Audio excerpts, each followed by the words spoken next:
The cute puppet slowly raised his knife, smiling, and charged at the woman with it, but was kicked aside. The embarrassed puppet sat on the floor, shaking his head. In the bathroom, another girl was showering. Finley had a new plan. He grabbed the toaster, rushed into the bathroom, and startled the woman as he threw the toaster straight in the bathtub. They stare at each other. Finley was surprised the toaster hadn't exploded. As he looked at the floating toaster, he suddenly realized he had forgotten to plug it in. After 2 consecutive failures, Finley was so furious that he head-butted the wall. Then a third person entered the room. Finley's opportunity to kill came around once more. Finley instantly felt a surge of happiness. He lifted his bat and quietly slipped into the hallway. He believed that this time he would succeed. But his arms were too short, causing the bat to strike the stairs instead. The man collapses to the ground in fear, but he remains uninjured. Finley decided to abandon his plan to kill. In the end, he had to join the new family. 3 months later, the charming Finley had fully settled in. However, his urge to kill remained too powerful to resist. He rushed into the kitchen while they were cooking and, under the watchful eyes of the women, discreetly dropped rat poison.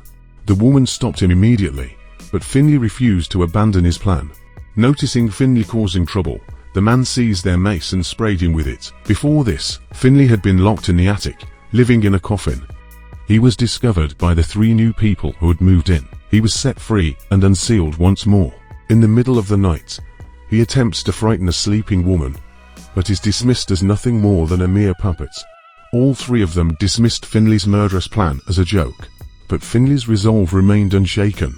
He vowed to teach these 3 a lesson. The man noticed a puppet in his rearview mirror. It was meant to be a thrilling killing maneuver, but instead, the man remarked, "Are you done now?" The puppet was perplexed and stopped. He pulled on the plastic bag again and continued pushing, but in his ignorance, he completely overlooked the fact that the mouth can breathe. It was so humiliating that Finley had to get out of the car and flee. The unfortunate puppet had to crouch by the window and pet the cat, but he was destined for killing and couldn't abandon his mission. He turned around and laid nails on the ground. Then he threw a bag full of marbles and broke a glass cup. He smiled and waited for his victims to arrive, hoping someone would step on the marbles and slip on the nails. But he didn't realize that the door opened inward into the room, causing Finley to fail once again.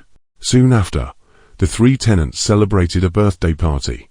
At the party, the men were mimicking Finley's failed attempt at murder. They laughed so intensely that they entirely forgot Finley was sitting right beside them. This left Finley feeling deeply humiliated. He quickly went to the drawer and resolved to kill them all. As they were blowing out the candles, he pulled out the canister of flammable gas. He flipped the switch, but he was holding the spray can upside down.